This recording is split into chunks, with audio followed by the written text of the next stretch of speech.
Сьогодні, 21 квітня, мусульмани України та всього світу святкують завершення посту місяця Рамадан – Ораза Байрам – свято розговіння. Святкова молитва пройшла в мечеті Духовного управління мусульман Криму. У неї брали участь понад 100 людей, серед яких лідер кримськотатарського народу Мустафа Джамілєв, голова Меджлісу Рифат Чубаров та інші. Святкову молитву очолив муфтій, голова Духовного управління АРК Айдер Рустемов. Він привітав мусульман зі святом та зазначив, що це другий Рамадан під час воєнного стану в Україні. Саме зараз, коли ми з вами тут святкуємо намаз, спокою сидимо, вони б'ються, як ми знаємо, і на Бахмуті, Авдіївці, Мар'їнці, і інших містах України, будь то Херсон, Запорожжя. Айдер Рустемов запросив привітати мусульман лідера кримськотатарського народу, народного депутата Мустафу Джамілєва. İşte ayların sultanı Ramazan ayı bitti, bugün bayram. Hepinizi canı yürekten bu bayramdan tebrik ederim.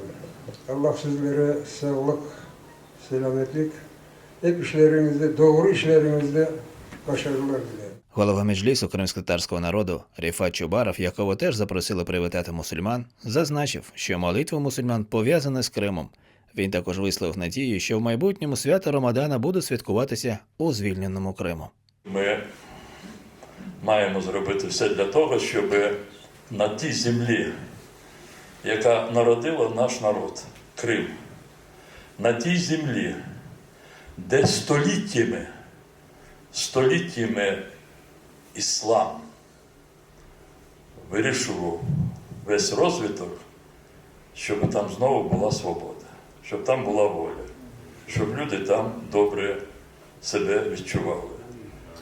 А це все залежить від того, як скоро ми всі разом звільнимо Крим і інші окуповані землі Української держави.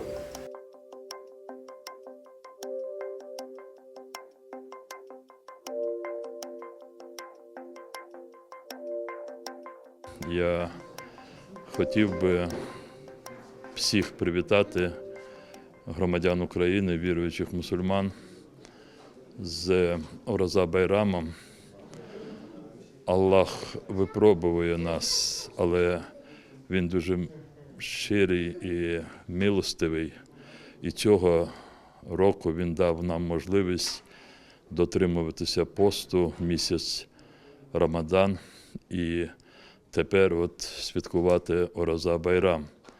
Це дійсно велика милість.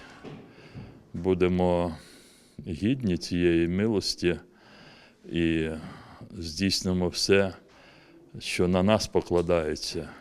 А наше сьогодні перше завдання – це зберегти нашу державу українську, звільнити окуповані землі і звільнити Крим наш. Всіх зі святом.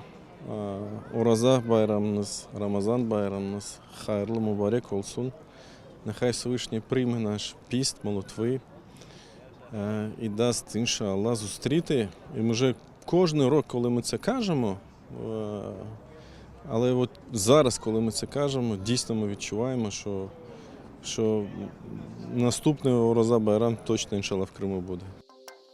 Після молитви для всіх охочих був накритий святковий стіл.